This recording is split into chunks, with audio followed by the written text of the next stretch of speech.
What's up? Welcome back. Today I'm going to do part 2 of the yesterday's weather web app rebuild.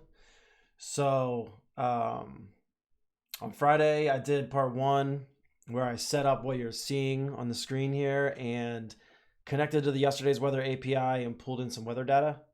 So I'm not going to rehash that. That video is on YouTube already. And I'm going to have a site for all these live streams that's going to be at live.workandwhistle.co. Just didn't make it yet, but I'm going to have them on that site. It's going to be the easiest way for me to say where to find these. So you can check out what I did already from last time at that video. For today, I'm just going to jump right in because I want to wrap this up today and I want to make sure I have enough time. So the first thing I'll do, if I look at this this dry run page I have, after you search for the weather, it has these cards down here with different conditions, and each condition has its own like sentence and yesterday and today value. So we're gonna make those, and the way that works is it's a separate page over here that's kind of a generic single. It's like one of these cards. And then we put it inside of a grid element, and that grid element will repeat this page the amount of times it needs to fill out all that data. So before I go build it, I'll show you this data is coming from the API response. And so I touched on this last time, but the response contains some info on the location, these cards that I'm talking about, the summary sentence, which that's where we pull that main sentence, and a forecast, which we're not using in the web app. So these cards come in like this. Here's a card for current temp. It gives me a sentence, it gives me some values. Then there's another card for feels like temp, and it's a JSON object. So that's how this works. This grid element that I put in here is going to use that JSON object and build out as many of these cards as it's needed. So if I go to the demo project, the project I'm working on for this stream, here it is. I originally had built out a few sections on the left side here.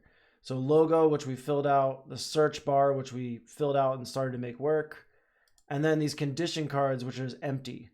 So it's got this section centered column system I've been using, which I talked about in the last one, so I won't rehash. But in here for this conditions card, that's where I'm going to drop a grid element. So that element's going to be this grid list of pages. But before I drop it in, what that element does is it displays a different page. So I'm going to actually create that other page first, just to make it logical and make sense. You don't have to create the other page first. I could drop that element on and select it later. But I think for the sake of a demo, I'll do it kind of in order. So I'll drop this new blank page onto the canvas. And this is like, I'm going to call it a condition card because it's going to represent one condition. And I can put whatever I want on this page and it'll get repeated. So I'll start by just kind of building this out. I'll wrap everything in a div and then drop a heading in. I think an H2 makes sense. Maybe like an H3. This will be like condition name. Make sure it's in the div. And then the sentence would be the comparison sentence. Oops. And then I'll put, so on this one I have the condition, the sentence, and then the word today. And then separately, I have this value which gets dynamically replaced. So it's actually not one element, it's two elements. One element that says today, and then one element with the actual value here. And the way I do that is with, instead of using P tags, when you drop this paragraph on that I have for the sentence, it's the default P. I just switch that to a span, which lets them go side by side. So the first thing I do is create a container. So this will be just for today. I'll create just an empty, or a blank random container just to hold them for organization. Wouldn't even have to do that. And then I drop 2 of these text paragraphs in. So you can see right now they stack, but if I change each from a P tag to a span, then they actually go side by side. And so this first one is the label that doesn't change. So I just say today colon space. And then this one, this will be the actual value. So I'm just gonna write a dash for now because that'll get replaced. And then I'll do the same thing for yesterday's. And this is just for outputting. So I'll just duplicate that, change this label to yesterday with 2 Ds. And so you can see it's looking like that other card now. So that's good enough at this point. Now I'll insert it onto the page and we can style that up and pop the dynamic values in later. All right, so let's see. So back over here, if I go to this main page, now I'm ready to come into this conditions card centered and drop the grid element. So grid / list of pages, that's what I'm using. And if I drop that into here, it's going to ask me to select a row page. So I'll select condition card as my row page and hit create element. And now it pops 3 of these in here. 1, 2, 3. But it's a special element. See, it's blurred out. And if I click on it, I can go to child page, which will take me to the way that I edit that grid is through this child page. So right now in the studio, it's displaying 3 cards and they're stacked. So obviously we need to style that a little.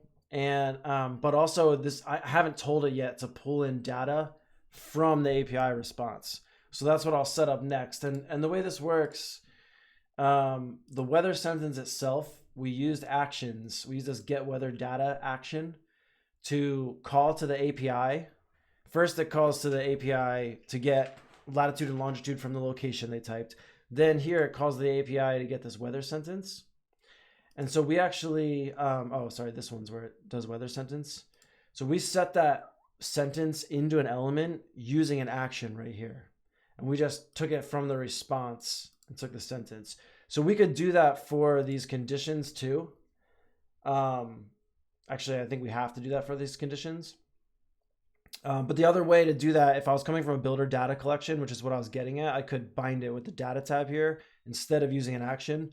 But since this is actually not Bildr data that can be bound, it's coming in from the API response, I do actually have to do it with an action. So I'm going to add an action at the end of here and just populate that.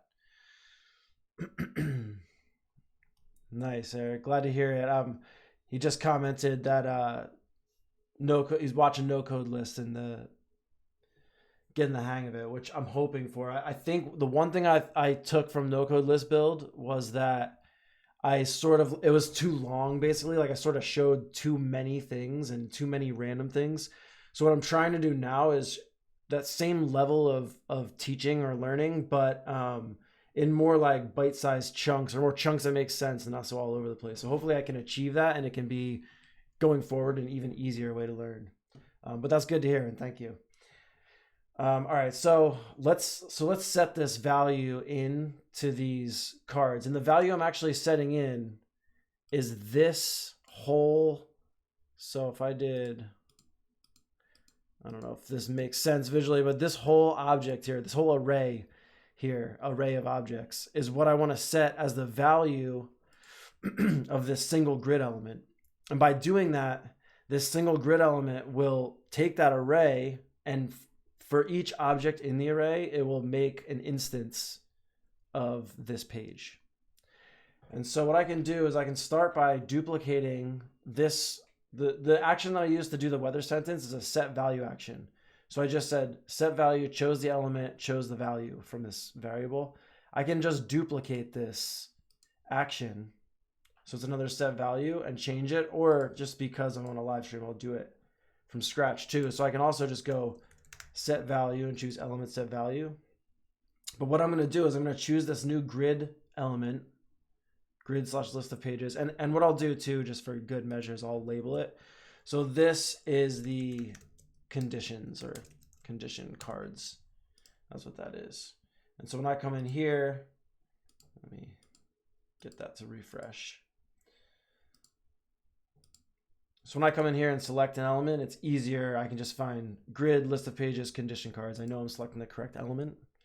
So select that. And then for the value, I'm going to do a similar thing where I take it from a variable.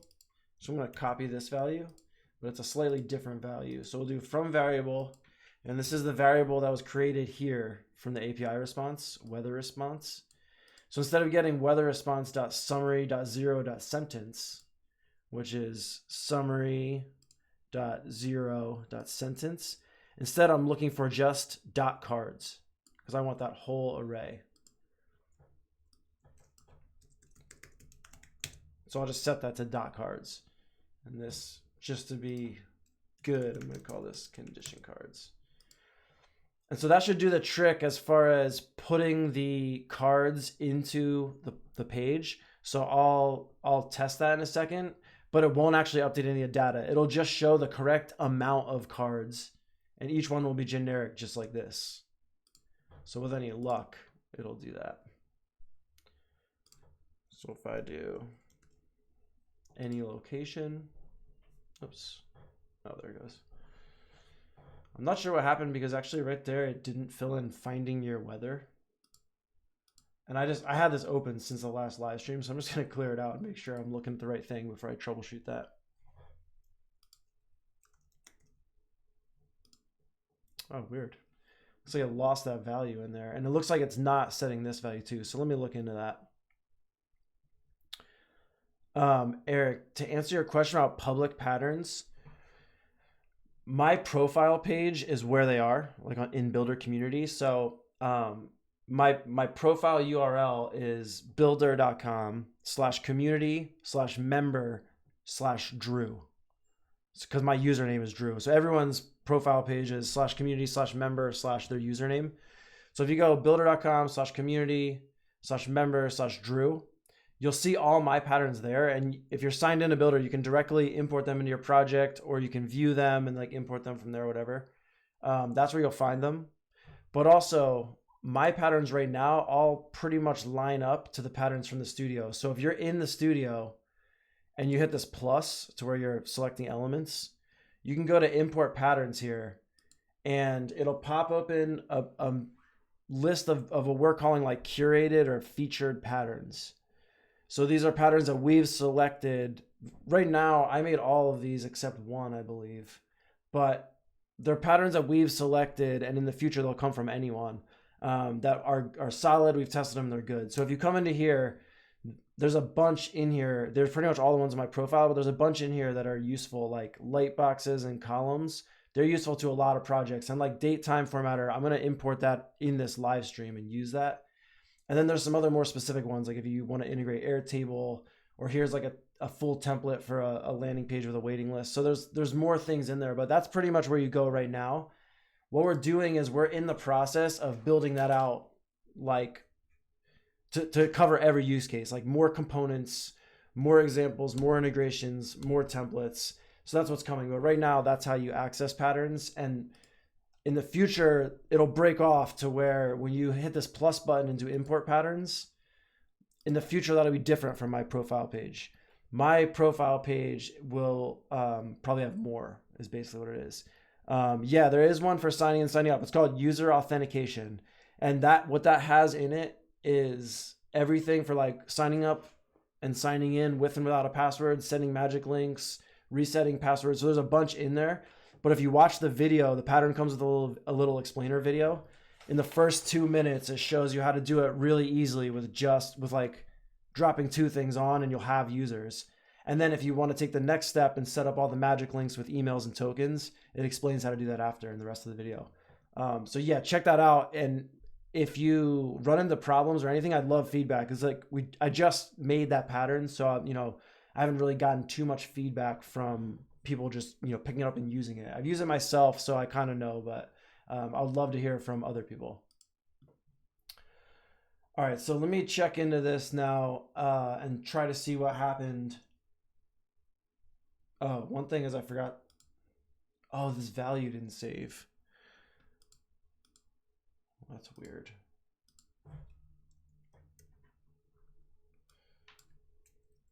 I've been having some weird internet trouble today, actually, or my internet keeps going out. So for a second, I thought that's what it was, but it looks like it's on. The little light's on anyway. Oh, I see. I set the wrong thing. Okay, so this one we want to say finding your weather. So what I did there is I was explaining how to set the value for this variable weather response.cards. When I explained it, I typed it into the one that was supposed to say finding your weather. So that was just my mistake, and that's why it didn't work. So now, hopefully, this will just work. Come on. All right, those came in at least. I'll check why they didn't say finding your weather. So you can see it just popped in. They're not styled how they're supposed to. They don't look like this yet. And they don't say the real values yet, but there's 6 of these. 1, 2, 3, 4, 5, 6. So if I count over here, there'll be 6. 1, 2, 3, 4, 5, 6. So I know it's working, and now I can style it and I can pop in the values. So, and then let me just double check. Oh, from variable, that's why. I don't want to distract too much with what I just did here because it's not relevant to like building this. I just accidentally overrode that. But what I did was I overrode it. Then I typed finding your weather as a variable name instead of typing it as text. So now I just put it back as text. Now I'm confident it'll work next time.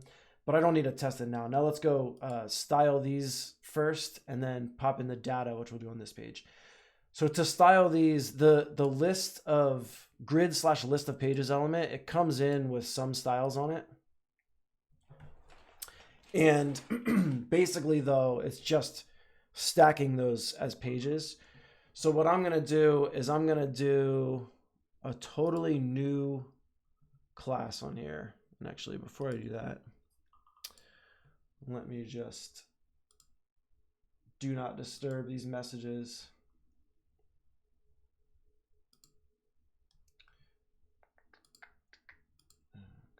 Okay, cool. All right, so let's see. So I'm going to remove this grid/list of pages base class, and I'm going to make my own. I could just replace the styles on this class, but the thing is that if I do, every new grid in the future, if I use grids in the future on this project, they're going to have that grid list of pages class. So I'm really only thinking about this specific instance. So I'm not going to do this universal class. I'm just going to remove it and create my own. And so this new class I'm creating really is specific to the cards condition. So I'm just going to call it grid cards conditions. And on this one, I'm going to add a few styles that I know are going to make it do what I want to do. You could add any styles you want here. So this at this step is where, you know, this is agnostic to Bildr. This is just CSS. I'm going to set this up with CSS grid. And so I could come in here through the all props and find everything here. Layout, display, grid. But I'm going to be a little faster if I come in through here and just go display, grid, grid template columns. I'm going to do 3 across. So what I actually typed there is 1 fractional width, 1 fractional width, 1 fractional width. It's kind of like saying 33%, but the FR is a cool unit that's specific to CSS grid, where it really just takes up whatever's left over. So I could actually, if I wanted the first column to be like 100 pixels and the rest to fill the space equally, I'd do that. So that's kind of outside the scope of this, but CSS grid and these fractional widths are super useful, especially in this case.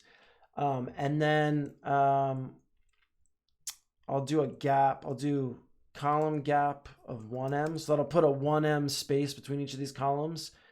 And then I'll do a 1em row gap. And that's just general stuff. But you can see on the left here that it started to style those now how I wanted. And then the only other thing I'll add to this, because this is sort of a weird quirk that might even go away in the future, but because I know that this is a UL underneath and the browser gives them default padding left, I just remove the padding left on those. That's pretty weird and minor, and I do think that's something we'll take care of in the future, but little tip. Okay, so now it's styled well how I want, and we can do a test here. We'll test that finding the weather sentence and make sure it's styled. Finding your weather, good to go. Finds it, and then these are styled. But we need to now pop in the data. And the cool thing about this specific list, you know, grid/list of pages element in Bildr is that if you use it, it's reading from that array of objects, but when it outputs this page, it's going to give you that object as variables. Each key in that object is going to be a variable by default on this page that you can just reference. And so in Bildr, if I were using Bildr data, each of these grid pages would have, I'd be able to say use current field value and like pull values from the database. But in this case, I'm going to use variables because this isn't coming from the database. So I can either get them from the database if it's Bildr data, or variables, whether it's Bildr data or anything else. So I'm in the anything else category. I'm going to get them from variables. But before I do, let me see this question. Oh yeah, CSS grid. I know, I love how, so this comment is just about how using grid on Webflow teaches it basically. And that's one of the things I've heard from a few people using Bildr too, is that it teaches you CSS. And as someone, just to throw my 2 cents, as someone who knows CSS, learning it this way is so cool. I mean, some stuff is a little harder maybe if you don't understand like the base cascading, which I would recommend go learning that anyway. Like you read up on that and learn the concepts. But there's some things where just learning them in this way, where you see it visually and where things change. I mean, I feel like if I would have learned it this way, I would have learned it so much faster. But anyway, back to these variables. So there's condition name, the sentence, and then I'm going to do a little concatenate. I'm going to do something special for these values. But all I need to do is bind them. So I don't know, I forget if I showed binding or not in the last one, but binding is on this element here. I showed some stuff in properties, with display text and with tag. I showed some stuff with styling. Events I showed on the button on the last one, where you can set that click event to any of the actions. But this fourth tab here, data, this is where I can actually bind this element, the value of this element, to a variable or to data from Bildr. So if I did from field, that's how I'd get it from Bildr collection, Bildr native collections. But in this case, I'm going to go from variable, and the variable here. So if I'm in these cards, each of these pages is one object in this cards array. So if I have 2 objects open there, this first one, that's the object. So for the variable, these keys are the variable names. I get 1, 2, 3, 4, 5, 6, 7, 8, 9, 10 variables on that page by default, and these are the values. So to do the condition name, that's going to be a variable called name. To do the sentence, it's going to be a variable called sentence. So I just set that here, from variable name, from variable sentence. And so that's the super easy built-in way to bind. So if I run this now and search generically Texas, whoops, I clicked that button twice. I think I messed that up, but I'll prevent that in the future now that I know it's something weird happens. So now you can see current temp is filled out and the sentence is filled out. And then the next object feels like temp, and it'll match. This isn't up to date. I didn't pull this just now. I don't know what this latitude and longitude even is, but it'll match. Like the first one's current temp, the next one's feels like temp, the next one's precipitation. So that's how we fill those in. So all that's left here now is to fill this actual value. The only tricky thing in the value, which is cool to be able to show off, is that the value comes in this format. There's a value for today. That's a decimal number. And then there's a value for unit, which is the actual unit. And so I want it to look like this. If it loads, what's going on?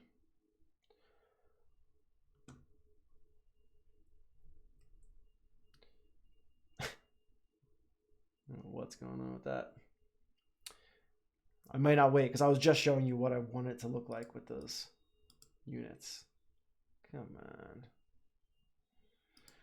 All right, well, whatever. I'm just going to make it and show you. I need to concatenate those 2 values together. I need to say the number and then the units. And then the other thing I want to do, because these numbers have decimals, I used to think that was cool when I was making this API, but I realize now no one cares about the decimals in the temperature. It doesn't even make sense. So I want to actually round this number to make it look a little better. So to do that, I have this text box here that's just blank. It's just a dash. I'm going to replace that. But because I'm replacing it with two different values, and because I'm going to round one of them, like I'm going to manipulate one of them, I can't actually do it with this data binding here. I'm not binding it directly one-on-one to a variable. So instead, I'm going to create an action. And I'm going to run the action on page binding, but I'm going to do first a whole new action group, which would be like get today, or actually it's like, whoops. It's really like bind today. And what I'm going to do in there is I'm just going to do some set value, like one for today, one for yesterday, a set value action. But I'm going to do a concatenate. So it defaults to selecting the, first let me select the element. First I'll go today and the dash. And then it defaults to text. It wants me to just type text for what I want to set that value. But I'm going to go and I'm going to select concatenate, which if you remember from last time is putting two things together. Or did I show that? I think I showed that last time. If not, here it is. So I did in the URL when I was sending the API URL. But anyway, I'm going to concatenate a couple things. First, I'm going to get a variable from the current page called today. And the reason I know that is because of this response. I know each of these is a card, and I have this variable called today, and that's this. And then I'm going to add another value for the units. So again, I'm going to get that from a variable, current page, and it's called unit. And I know that again from right here. Now if I didn't make this API myself and it was a little more strict, it would probably return just the number here and just the unit here. And I would actually concatenate my own value in here in the middle of these though. For text, I just type space. So it would be number space unit. But actually I made the API in this case include the space in the response. So it'll include that space. So I don't need to type it in there. And the reason I did that is because some of them say space degrees as a unit, and some of them are like percent or millimeters, and they don't need a space. Anyway, point being, all I need is today and unit. And then today is that number, like this. So I actually am going to do a path. And I briefly touched on paths before. And I think the important thing to remember about paths is that in the future, there'll be a nice UI around this, a nice interface around this, so that you can use it. But I happen to know that if I want to take this today value, which is a decimal, and round it, I can add a path called round like this. And so that's not documented anywhere, although that is very straightforward Java. Like most straightforward JavaScript works in path, not all, but most. So that's not documented anywhere, but that is going to be, I mean, that is for me a big part of what I do in Bildr is use that. And that's going to be a much bigger part of Bildr in the future, to where when you click this path, it'll come up and give you the options and you can search for things, you can do that kind of thing. For now, I happen to know you just do path round. And then I'll make that same thing for yesterday. Oops, so it's a set value. I choose the yesterday dash, and then the value, I concatenate first the variable yesterday, and then the variable unit. And then I take that yesterday and I add the round path. Now I made those action groups, but I didn't actually tell them to fire anywhere yet. So the last step before I test is I'll just nest these into the page binding action. And real quick, every page, when you make it, by default, it's going to run page load first. So you can put actions that you want to fire once on page load in here. And one of the actions in page load is page binding. And that's where it's actually going to pull the binding from this data binding and do some other things. So in this page binding, it makes sense to do these manual bindings I made. It makes sense to drop them into page binding. So I'll just go nest for today and nest for yesterday. And then I'm just going to make this wait till after the page bindings happen, just to be sure that I have these variables I'm using. I might not need to do that wait there, but it's smart too, I think. So I think that should be everything I need to test. Let's give it a shot.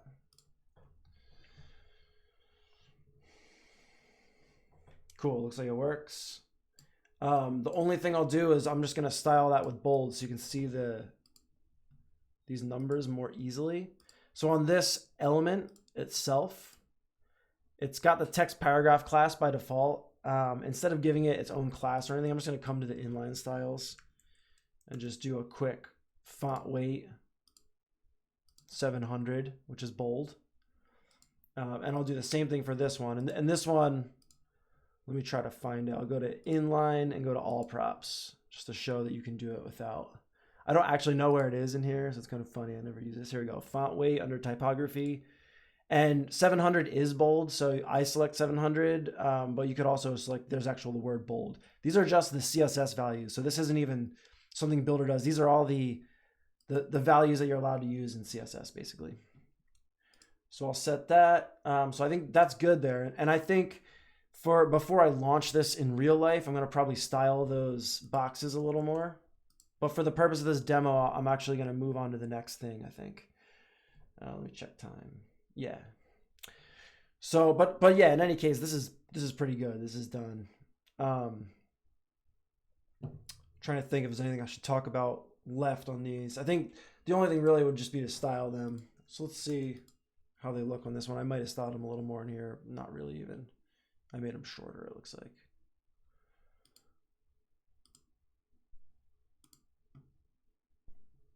I might have not put this class. Huh.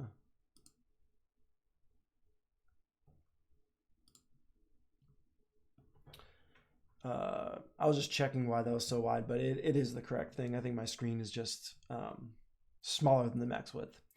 All right, so let's see. So the next thing I want to do today is this location and time, which is very similar to what I've been doing the whole time, where I pull in that API response and then use the variable. And the variable, so I'll show you here. The variable has a full address, the word at, and then a time.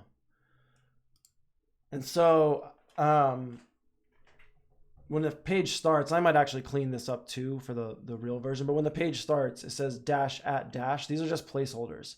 So I'm going to set that up first, dash at dash, style it to look like this. And then what I'm going to do is I pop in the first, this comes from this first response. I pop in the first value as formatted address.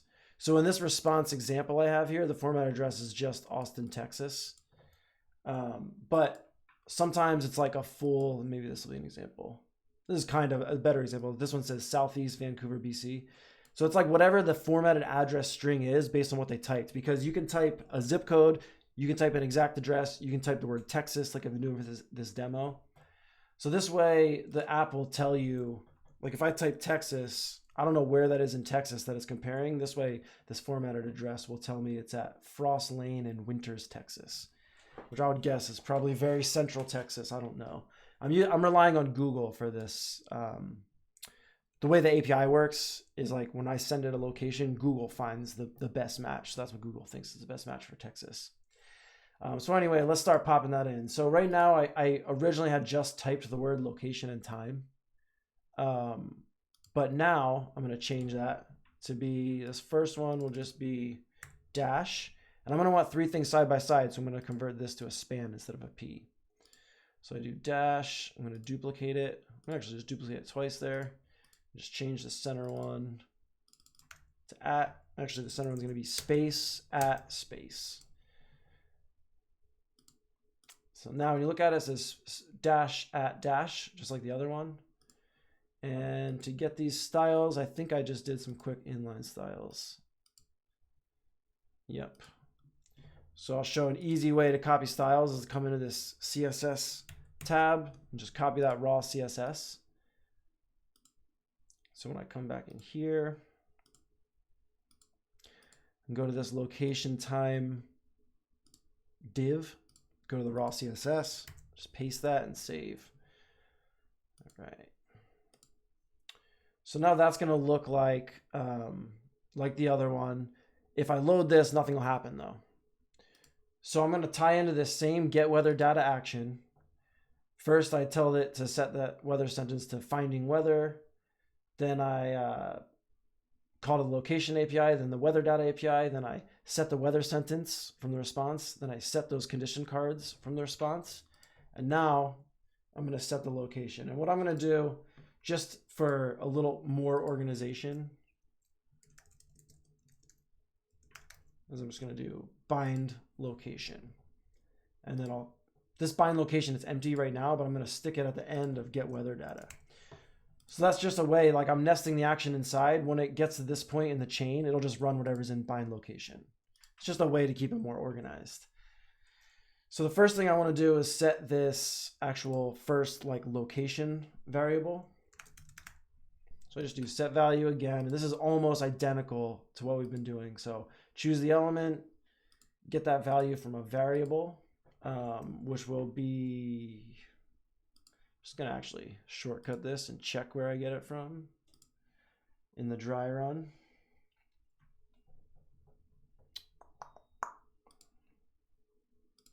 Weather response, location, 0, formatted address. Like that. And I got that, you know, not to shortcut finding it. I got that by looking through this response. So this is weather data or weather response, and then it's dot location, dot 0, dot formatted address. So that's how I find that. And then I can do a separate one for set value for time. Now this date time, I have a couple ways I can do this. Let me see. One way, which I did in my dry run, is just use the system date time, right? Because it finds it right now. So I just tell it the date time from the system. And it's not coming from the API response. It's not necessarily even accurate, but I know it's accurate because I know it's to the minute when you query the API. So that's one option. That's what I did in my dry run. I just popped it in. I'm going to do that today because I want to show how you get that date from the system. It's kind of just another thing to show. But another option I could do is that these cards actually contain time today string and time yesterday string. So I can use this. This looks like a string of numbers. It doesn't look like a time if you're not familiar with how code does time sometimes. But this is like the number of seconds since the epoch or whatever. This is a time string. So I could use this too, just get it out of the first card, use it, and convert it. And then I think maybe there's even a time on somewhere else. Yeah, not here. I don't remember. So in any case, what I'm going to do instead of getting it from here, which would be slightly more accurate, I'm going to get it from the system because it's more fun to show. So this one is the location. This one I'm going to set the time. And so similar thing at first where I select the element, the second dash, but instead of coming from a variable, I'm going to come down here and go to system.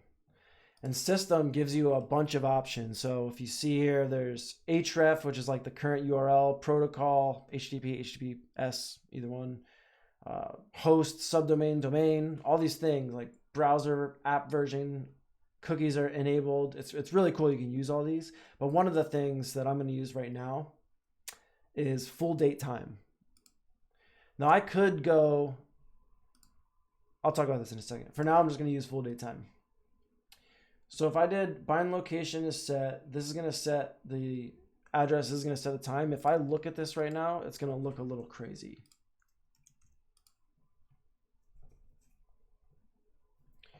So it's got this address, and then the full date time that I just set it to looks like this. So that comes from the system, and that's too crazy.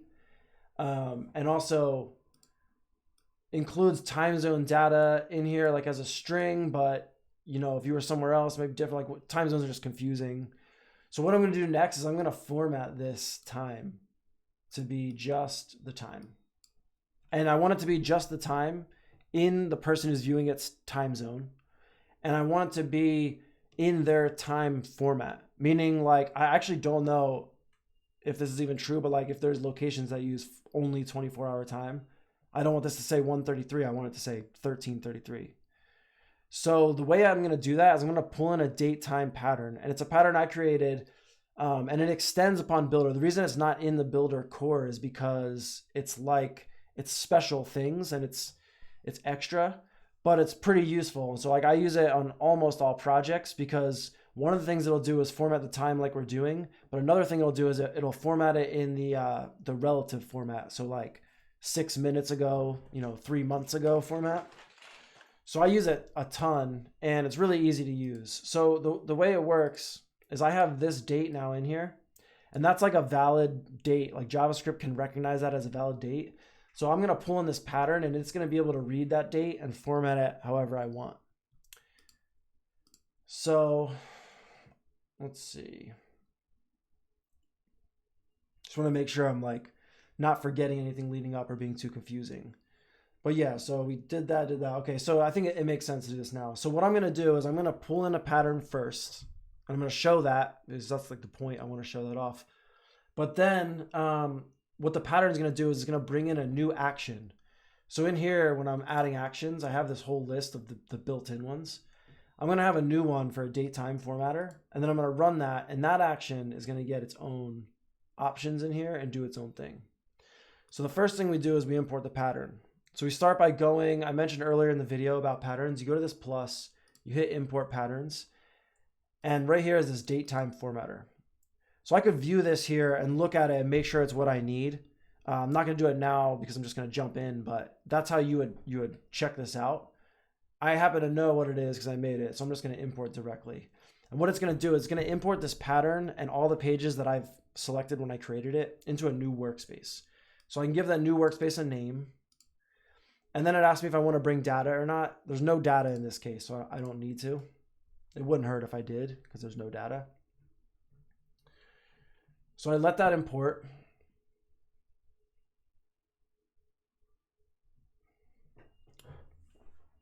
I don't know, it looks like it's slightly hung up there. I'm just going to give it a second because that animation is not even moving. That's how I know like the page is frozen.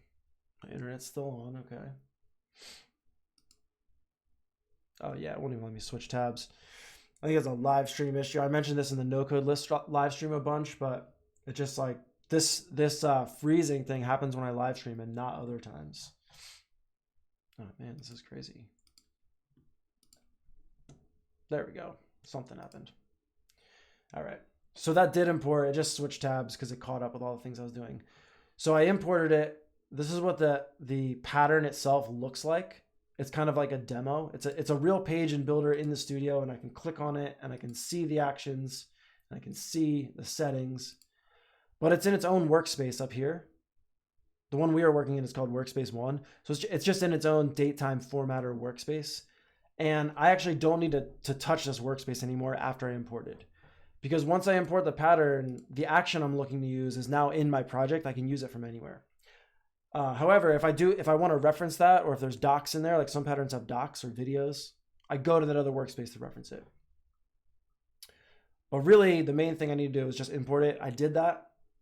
So now I come back to here, and if I come to this bind location action group I set the location, I set the original, really this is like setting the full date. Then I have this new action, and it's date time formatter. What is it called? Format date in element.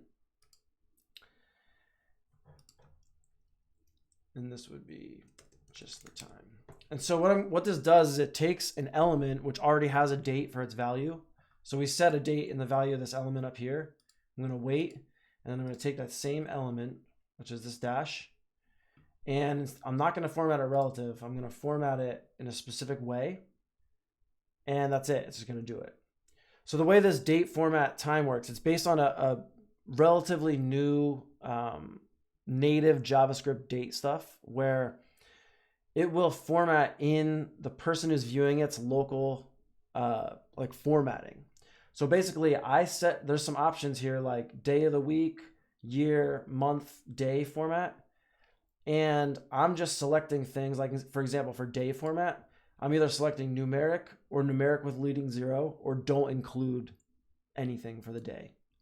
And I'm setting that for each of the different components of a date and time. And that's all I'm setting. And then this JavaScript native function, it's the international date time or international date format, I believe it's called. That will actually read where the person's viewing it from and then set it correctly. So if it's, with dates where in America they do, or in the US, they do like month/day, but in other parts of the world where they do day/month, if I'm formatting a date with this date action, I don't have to care about that. If I view it in the US, it'll look month/date. If without changing anything or setting anything extra up, if someone in Europe views it, it will be day/month. So anyway, all that's just to explain a random thing about this date format element. It's not a huge deal, but what I do to get time is I just change the components that I want to show up. So I go to hour, and I want the hour to be numeric, and then minute, I want the minute to be numeric with a leading 0, because that's how time is. And then 24-hour, I keep it at default. That's where, I could set it to be explicitly 12 or 24, but if I keep it at default, that's where if I'm in a place that uses 12-hour time, it'll show 12-hour with a PM. If I'm in a place where it doesn't, it'll show the 24-hour with no AM PM. That was a lot just to talk about what that element does, or what that action does, but there you go. So this should work now. If I test this, this should show the address at and then an appropriate time that doesn't look crazy. So I go Texas. There we go, 1:46 p.m. And so I can do that. Like I said, I pulled that from that system date, but I could have pulled that from this time string here and ran the same action on it, and it would know to take this time string and format it correctly. It's a really smart action. Oh, and then, so Eric, to answer your question, so the question is, how does Bildr know to show all those options? And then clarifies in the format date and element time. So these options here, this is a cool thing to show. And I think just to wrap up the last point, I pulled in the pattern, I displayed that time. That's pretty much it. I'm pretty good on this. I think everything's pretty much working except a few UI tweaks that I can do. Whoops, that was weird. I'll figure out why that only shows one. But generally that was most of what I wanted to cover. So I'll show where those options come from now because it'll be cool. And then if I have time, I'll do some UI cleanup. But I think that's it for the live stream of this. And then I'll clean this up on my own later and take it live as soon as I can. Although actually, now that I say that, it might be fun to take it live in the next stream. I'll decide. But yeah, point is, just want to wrap that up. That's pretty much it. It matches this other page for now, minus a few styles. But I did a lot of stuff. So let me talk now about this action. So I pulled a pattern in and it gave me this custom action. But what this custom action is anywhere in Bildr, anyone can create a custom action for your project. So each project, when you start it up, when you create a new project, it's self-contained. It contains all of the elements and all the actions that you use in that project. So one thing is you can go modify all these base actions here. You can go modify those if you want. But the other thing is you can go create new versions of these. And when you create them, you do that from the dev library up here. When you create them, you set all those options and as well as a few other things. So the first thing is in the dev library, this is where they're listed and this is where you could change them. So I have action types here. And the action types are all the things that I was just using. Data update record is an action type in here. Or I'll just go to one that I was using. Set element value. Sorry, it's freezing again. And so yeah, you click on it in here. And this is where you set the options as far as what drop downs you want to appear in there. And then there it goes. So I have a name, a description in here, a category, and then I have these arguments. This is where things are set. So element is where I choose that first element, and I can choose what's allowed to go in that drop down. And so I don't need to go too much into the details of this, I don't think right now, but just showing you I'm setting that stuff in here. And then I choose which functions to run, which action functions to make up that action. And so the functions are going to use some of these inputs. They're going to use the values from other functions. They're going to use variables. These functions can do a lot. And the functions are a separate category in Bildr. They're in here. And so the functions is where you actually come in here and you write raw JavaScript. So if you can code, if you know JavaScript, you create custom functions for anything you need. You just come in here and write it. You can use inputs and outputs. There's a whole system to it. I mean, there's more. There's documentation. There's what's called the Bildr API. It's called the BAPI. So there's a lot to this that I'm kind of breezing over. But that's how you set up actions and action types. And then similarly, there's elements, which element types like a button and a checkbox and a div. And then there's render functions, like how you render each of those elements. So there's a lot of stuff you can do that you have access to as a Bildr user. Every Bildr user has access to this in their projects. And then what happens is, for me, I created a project for the datetime pattern. I created a custom action, and then I made it a pattern. And when I do that, anyone who pulls in my pattern is going to get my custom action. So that's where this one comes in. So I created that action, which I can go to in here because it's in my project now. Don't know what it's called, but I'll find it. Format date and element. And in here is where I set those properties. So I have the element that the date's in, the toggle for whether it's a relative date, the day of the week format, the year format, the month format, the day format. I made all these and I actually chose like relative date's a toggle. So I actually chose, I went in and said, this is a toggle. These are the values versus day format. I think actually, yeah, this is a select. So they're just, I set all of these options myself. And then, so these options here, this is using the function. So it does a get value, and the get value is going to say, it's going to take the input argument element with date, this first input argument, and it's going to like use that to get the value. It's going to get the value of that because it's using that, etc.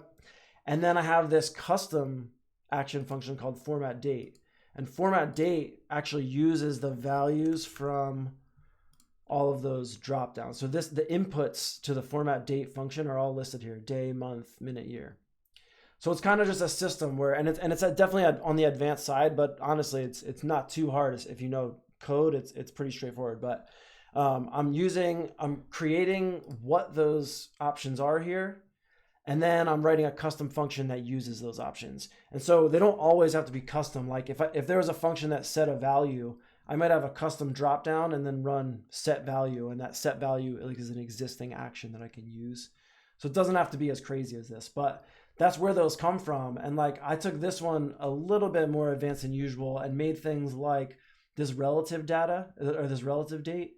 If you check it on, it hides all those other values because I don't need those other values unless it's not relative. Relative means it'll say like 6 days ago or whatever. I'll probably just show you.